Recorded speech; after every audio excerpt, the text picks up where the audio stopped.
সূৰ্য কুমাৰ ভূঞা সাংগঠনিক সম্পাদক পদুম অসম ছাত্ৰসভা সভা।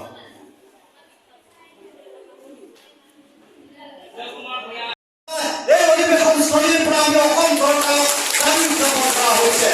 আৰু আজি আপোনালোকে দুটা প্ৰস্তাৱ গ্ৰহণ কৰক যে আপোনালোকৰ আজি এই মাজুলীৰ দ্বিবাৰ্ষিক অধিৱেশনে দুটা প্ৰস্তাৱ আপোনালোকে অসম চৰকাৰলৈ প্ৰেৰণ কৰক, সংশ্লিষ্ট বিভাগলৈ প্ৰেৰণ কৰক। প্ৰথম কথা হ'ল আপোনালোকৰ দৰমহা 1,000 টকাৰ বিপৰীতে দৰমহা যে বঢ়াব লাগে, এই কথা এটা প্ৰস্তাৱ গ্ৰহণ কৰি অসম চৰকাৰলৈ প্ৰেৰণ কৰক। আৰু এই সকলো কৰ্মীৰ চাকৰি নিয়মীয়াকৰণ কৰিব লাগে, এই প্ৰস্তাৱ গ্ৰহণ কৰি অসম চৰকাৰৰ সংশ্লিষ্ট কৰ্তৃপক্ষলৈ প্ৰেৰণ কৰিব লাগে। আৰু ইয়াৰ কাৰণে আমি ছাত্ৰ সন্থাই আপোনালোকক যেতিয়াই যেনেধৰণে সহায় সহযোগ কৰিব লাগে আমি এই সহায় সহযোগ কৰি আপোনালোকক আশ্বাস প্ৰদান কৰিলোঁ। আমি বিশেষকৈ অন্য একো নাই, আমাৰ ৰন্ধন কৰ্মীসকলৰ ন্যায্য বৃত্তি এটা আচলতে হ'ব লাগে। তেখেতসকলে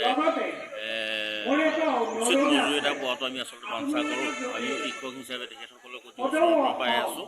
গতিকে তেখেতসকলে এটা ন্যায্য প্ৰাপ্য আৰু তেখেতসকলৰ মাননি নহয়, মজুৰি হিচাপে ন্যূনতম তেখেতসকলক চলাৰ যিটো আচলতে ন্যূনতম ব্যৱস্থা আছে সেইটো পোৱাটো আমি আশা কৰিছোঁ।